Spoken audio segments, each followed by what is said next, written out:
Infak,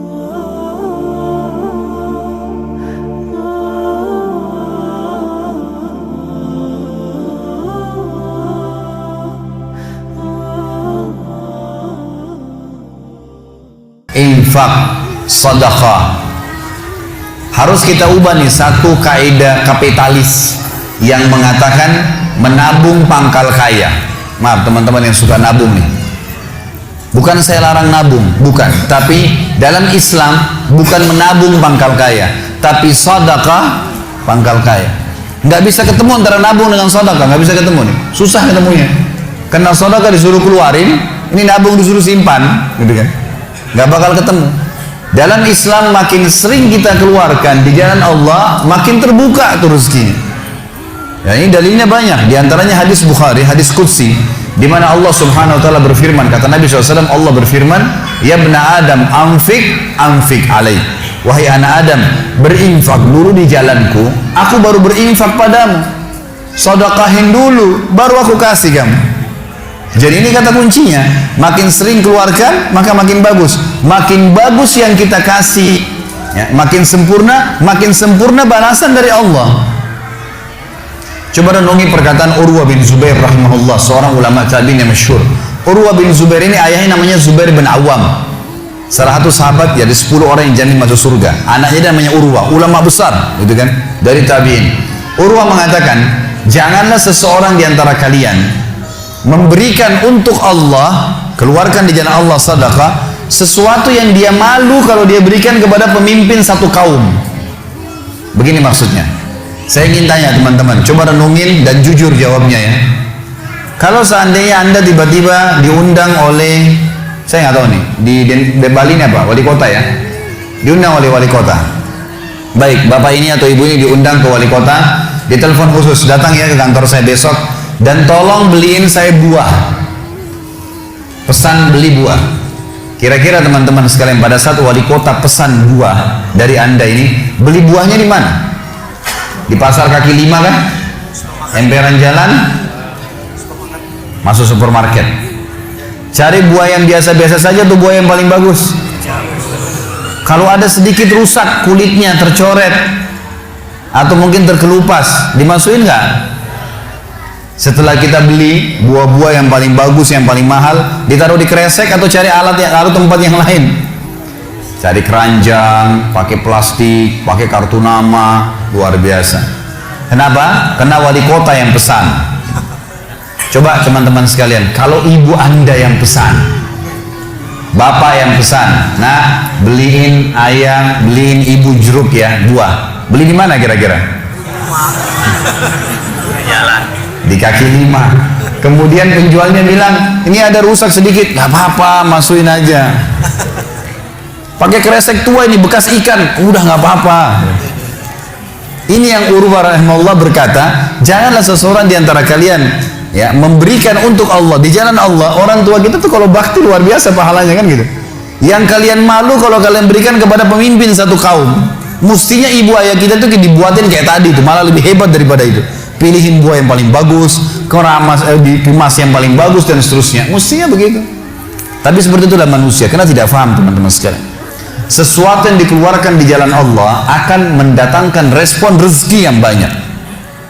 Ini satu hal yang harus digarisbawahi, dan akan saya bacakan banyak sekali dalil berhubungan dengan masalah itu, di mana Allah Subhanahu wa taala menyuruh kita keluarkan.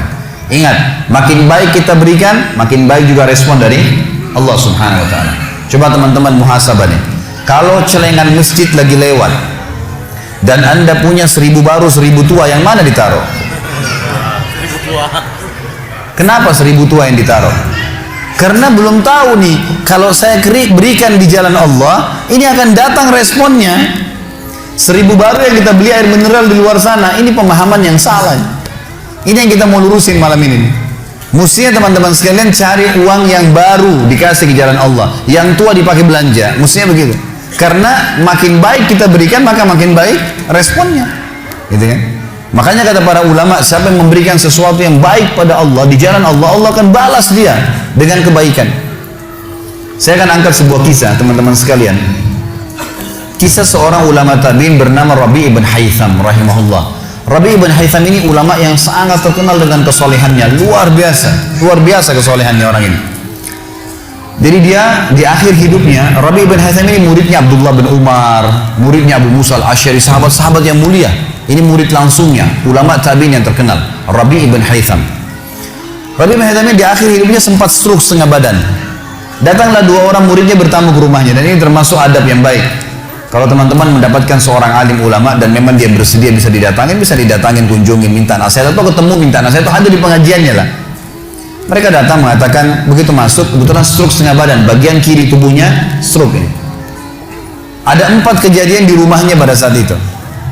Yang pertama, pada saat muridnya masuk, muridnya berkata, wahai imam ini kiai, ustadz, wahai imam, apa rahasianya, kenapa anda ini bisa mengontrol lisan anda? Tidak seperti ulama-ulama yang lain, masih kadang-kadang ngobrol-ngobrol kosong. Anda ini betul-betul, Rabi' ibn Haytham terkenal kalau ngomong nasihat, tanya kabar orang, gitu kan, Quran atau zikir, nggak ada yang lain. Ini itu saja 4 tuh dari lisannya, nggak ada yang lain, luar biasa. Kalau bukan nasihat orang, tanya kabarnya orang lain, gitu kan, apa kebutuhan mereka, kemudian berzikir atau baca Quran. Ini masuk dalamnya, zikir adalah doa. Maka dikatakan apa sih, murid-muridnya bilang, apa rahasianya anda melakukan seperti ini? Dan ini saya sempat angkat di khutbah Jumat kita kemarin, potongan kisah ini. Maka Rabi' ibn Haytham mengatakan, wahai murid-muridku, apakah kalian sampai sekarang masih ragu ada Tuhan namanya Allah, dan kalian masih ragu di pundak kanan dan kiri kalian Allah telah letakkan malaikat yang akan mencatat amal baik dan amal buruk kalian, dan pasti demi Allah akan dibacakan dan dihisapkan untuk kalian di sana di akhirat nanti? Artinya saya bisa mengontrol lisan saya karena saya tahu Tuhan saya selalu melihat, dan ada malaikat yang mengawasi, tidak pernah tidur nih, 24 jam terus mengawasi, baik dicatat buruk dicatat. Lalu kemudian muridnya mengatakan, baiklah kalau gitu, dapat ilmu. Kejadian pada saat itu teman-teman sekalian yang lain adalah, yang kedua, baru mau ngobrol sama murid-muridnya, tiba-tiba anaknya Rabi' bin Haytham keluar dari dapur, masuk ke ruang tamu, pamit. Anak laki-lakinya lalu berkata, wahai ayahku, semoga Allah senantiasa menjaga anda. Ibu saya membuatkan untuk anda makanan namanya halwa pada zaman itu. Halwa ini Bapak Ibu sekalian makanan yang mahal, bahannya susah, bahannya mahal, buatnya susah, lama diadon berjam-jam baru jadi, dan ini dimakan oleh pejabat-pejabat gitu. Rabi' bin Haytham rahimahullah ini punya ciri khas, mereka tidak pernah rewel. Di rumahnya dihidangkan makan apa sama istrinya, dimakan sama dia, baik sekali orangnya. Udahlah, dunia dilaluin sama dia begitu saja. Maka anaknya datang dan mengatakan, wahai ayahku, ibuku membuatkan untuk anda halwa, makanan yang mahal bahannya dan juga susah buatnya. Tapi anaknya bilang, ibu saya buat halwa buat anda, ibu saya berharap anda memakannya, gitu. Lalu kata Rabi' bin Haytham, baiklah, keluarkan aja. Dikeluarkanlah makanan tersebut. Lalu halwa ini dipotong-potong, karena kue yang bagus dan cukup besar, di nampan besar, dipotong-potong. Baru saja Rabi' bin Haytham mau memegang dengan tangan kanannya, karena sebelah kirinya sakit, diambil sebelah kanan, kemudian dia kasih isyarat murid-muridnya untuk ambil juga. Baru mereka mau pegang, tiba-tiba pintu rumahnya ada yang ketuk, diketuk. Dia kasih isyarat anaknya, suruh buka pintu itu. Dibuka pintu itu. Anaknya pergi sana. Waktu dibuka teman-teman sekalian, ini ternyata yang ketuk pintu bukan orang biasa, orang yang luar biasa, orang gila, gitu kan. Jadi bukan orang yang peminta-minta biasa, orang yang luar biasa, orang yang selalu anggap ini udah deh, nggak usah dilayanin, nggak usah diajak ngomong, nggak usah diperhatikan, gitu kan. Orang gila ini ketuk pintu dengan pakaiannya yang lusuh, tidak pakai alas kaki, rambutnya berantakan, kasih isyarat minta makan. Rabi' bin Haytham rahimahullah tunjuk anaknya, suruh datang, angkat nih halwa, kasih orang gila itu. Halwa nih, makanan yang mewah, kasih orang gila itu.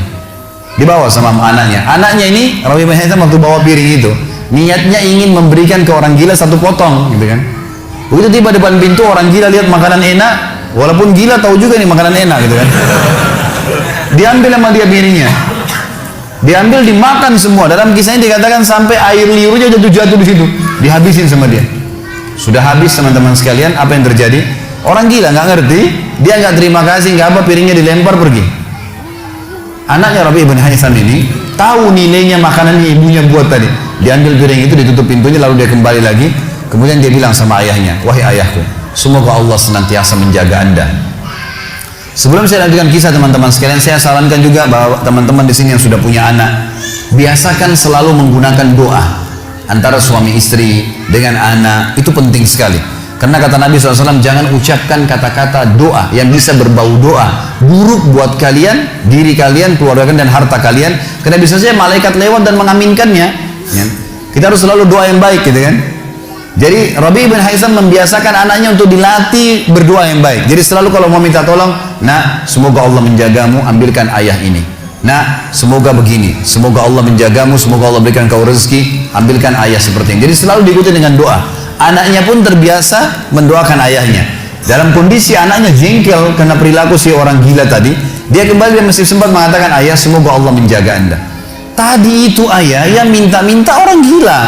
Dia tidak mengerti nilainya makanan yang kita kasih.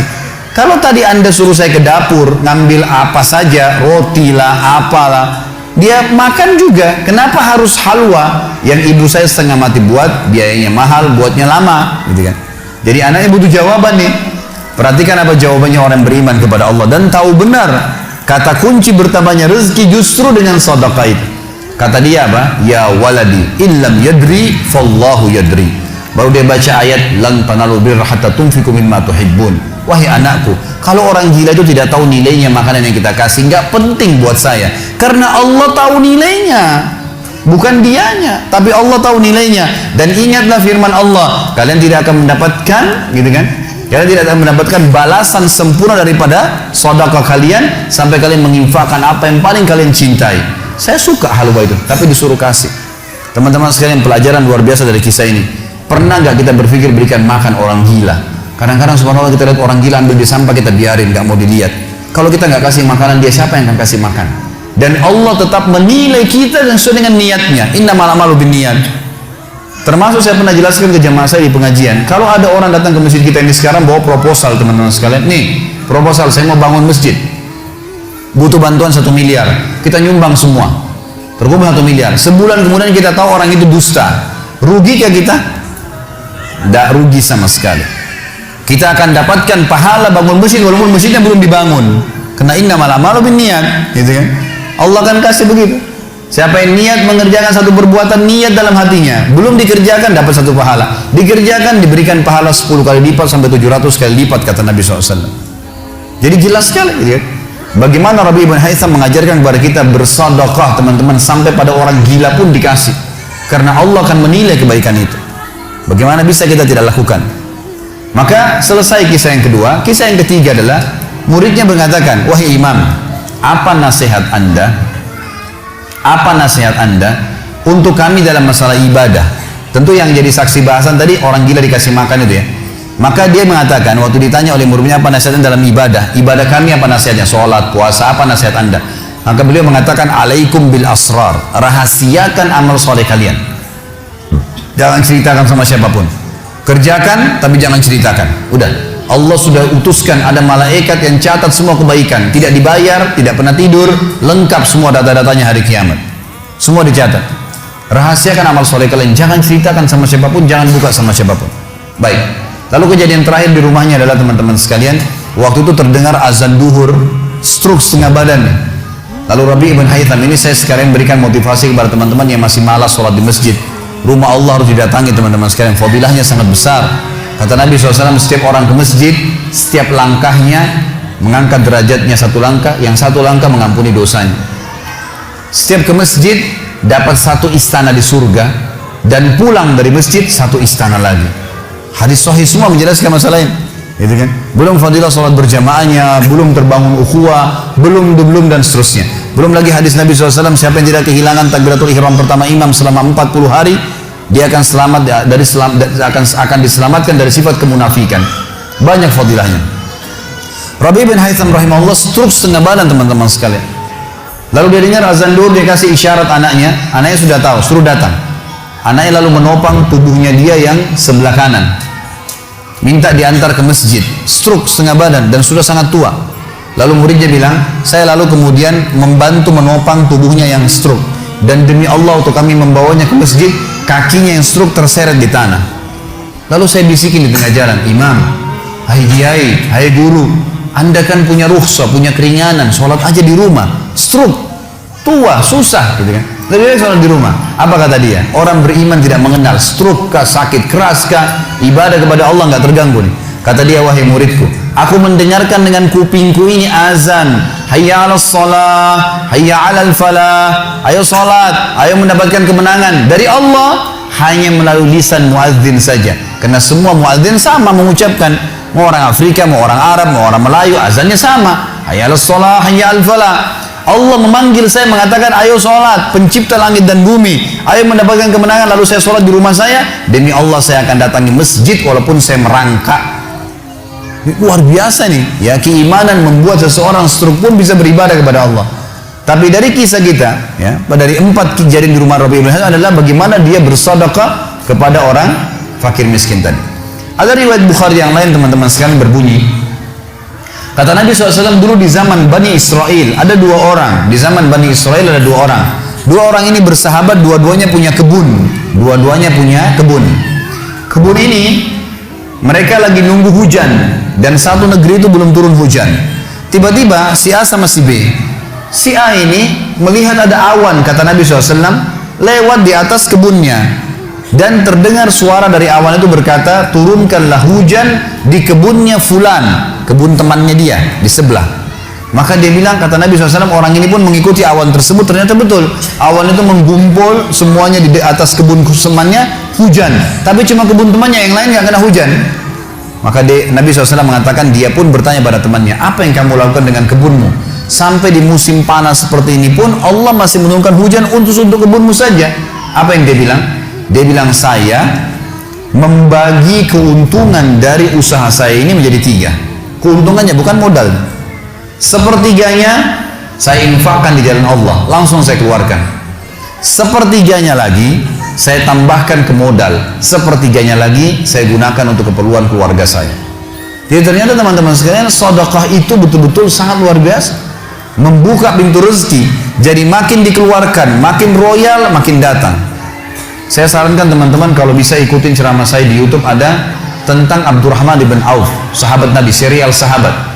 Kita sudah membahas 9 sahabat, Abu Bakar, Umar, Uthman, Ali, Talha, Zubair, kemudian Abdurrahman bin Auf, Talha bin Ubaidillah, terakhir itu Sa'id bin Zaid. Dan insya Allah hari Sabtu depan ini akan ada tablik akbar sahabat yang ke-10, Abu Ubaidah bin Jarrah.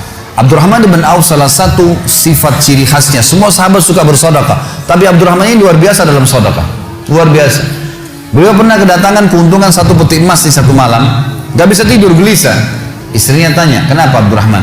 Dia bilang, saya nggak bisa tidur nih, belum pernah ada keuntungan sebesar ini. Kata istrinya, lalu apa keinginan? Dia bilang, saya ingin keluarkan jalan Allah, saya nggak mau simpan di rumah saya malam ini, ya, nggak mau nabung. Kalau kita subhanallah baru untung 1 juta sudah antri sejam di bank gitu kan. Ini nggak mau nabung, keluarin malam ini, sedekahin semua untuk fakir miskin gitu. Istrinya juga solehah, nggak seperti sebagian muslimah. Maaf, saya nggak singgung muslimah di belakang sana. Tapi ada orang begitu, suaminya dapat untung, sebelum disedekahin, sebelum kasih orang tuanya, sebentar dulu, jatah saya mana? Gitu.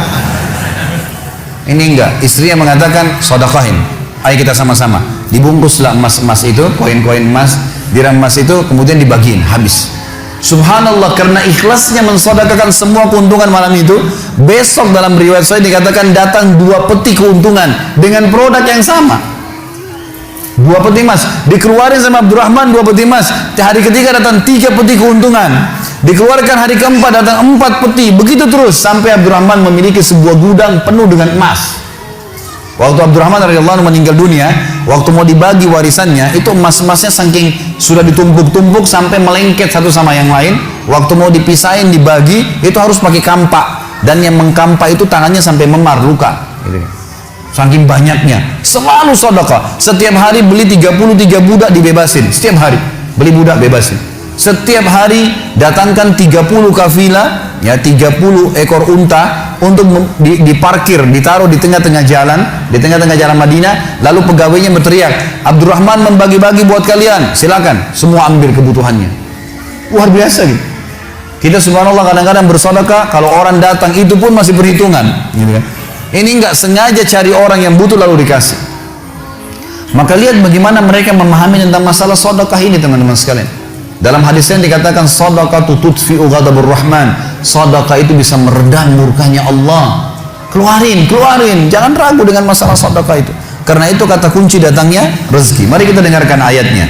Yang pertama adalah surah Al-Baqarah, surah nomor 2 ayat 254. Allah Subhanahu wa taala berfirman, Al-Baqarah 254, A'udzu billahi minasyaitonir rajim. Ya ayyuhalladzina amanu, hai orang-orang yang telah beriman pada Allah, anfiku, keluarkan mimma razaqnakum, dari apa yang telah kami berikan untuk kalian rezeki, min qabli an ya'ti yaumun la bay'un fihi wala khullatun wala syafa'ah wal kafirun humudz zalimun.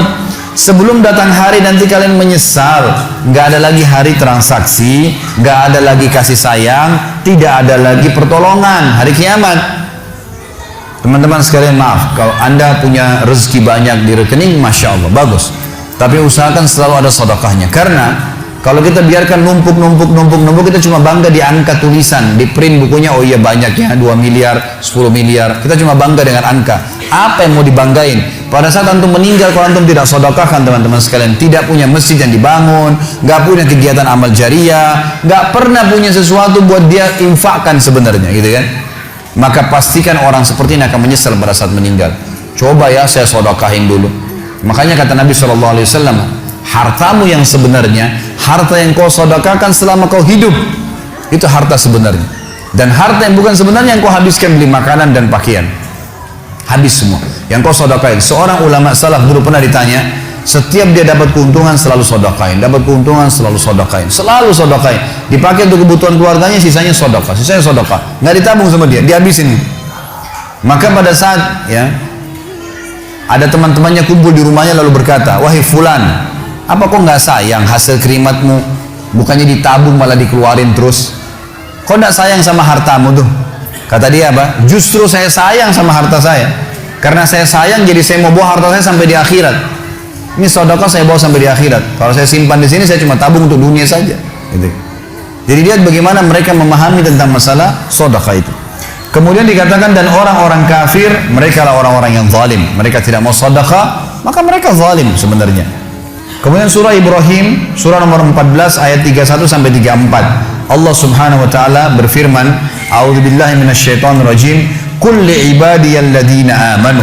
Katakanlah hai Muhammad kepada hamba-hamba saya yang telah mengaku beriman, yuqimus shalah, mereka mendirikan salat, jaga salat 5 waktu mereka, salat-salat sunnah mereka, wa yunfiku, dan mereka bersedekah, menginfakkan, mimma razaqnahum, dari apa yang kami jadikan sebagai rezeki buat mereka, sirran wa alaniyah, baik sembunyi-sembunyi ataupun terang-terangan. Karena kadang-kadang kalau ada orang minta di pinggir jalan, kita nggak mungkin sembunyikan, tinggal mengontrol supaya tidak riya saja. Min qabli an ya'tiya yaumun la bay'un fihi wala khilal, sebelum datang hari tidak lagi transaksi, nggak bisa lagi kita keluarkan uang kita. Di akhirat nggak laku lagi rupiah, nggak laku lagi dolar, nggak laku lagi pound sterling, nggak ada lagi semua itu. Yang laku adalah yang sudah disedekahkan selama di dunia. Sebelum datang hari yang tidak ada transaksi dan tidak ada lagi persahabatan.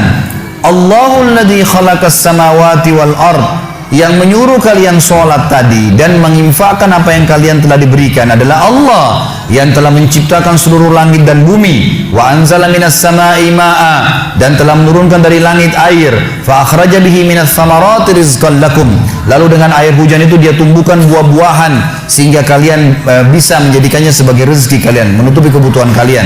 Wa sakhkhara lakumul fulka litajriya fil bahri bi amri, yang menyuruh kalian sholat dan berinfak itu adalah Tuhan Allah yang telah menundukkan lautan sehingga bahtera-bahtera kalian bisa meraung di atasnya.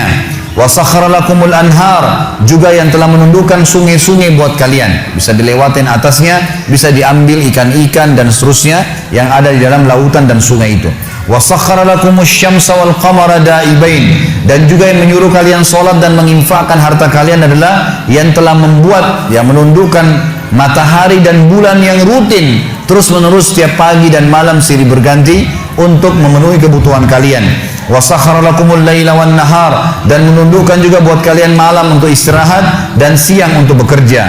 Wa atakum min kulli ma sa'altumu, dan juga dia akan memberikan semua apa yang kalian minta kepadanya. Wa in ta'uddu ni'matallahi la tuhsuha, kalau kalian ingin menghitung-hitung nikmat Allah maka kalian tidak akan mampu innal insana la zalumun kafar. Sesungguhnya manusia itu zalum, zalim, kafar, kufur, gitu kan? Dikatakan dalam sebuah hadis kata Nabi SAW, manusia itu kufur. Kalau dia dikasih, ya, kalau Allah tahan rezekinya, maka dia terus menerus berdoa, terus menerus mengeluh, dan pada saat Allah kasih dia pelit untuk tidak keluarkan. Bagaimana bisa dia menganggap punya? Siapa di antara anda yang menganggap apa yang dia miliki sekarang punya dia? Mungkin kita semua mengatakan, oh ini rumah saya, ini mobil saya, ini punya saya, ini baju saya. Itu perkataan kita cuma simbolik di dunia. Buktinya pada saat kita meninggal, dibungkus dengan kain kafan. Semewah apapun mobil tidak bakal ikut ke liang lahat. Rumah tidak masuk liang lahat. Nggak ada ceritanya, kita masuk semua jadi warisan tuh. Itu buktinya, lahir tanpa pakaian, masuk kuburan juga dengan satu lembar pakaian. Gitu. Berarti bukan milik kita. Maka kesempatan kita memperbanyak amal sedekah kita, sehingga memang mendapatkan pahala yang besar. Dan sekali lagi bahasan kita, sedekah mendatangkan rezeki yang banyak.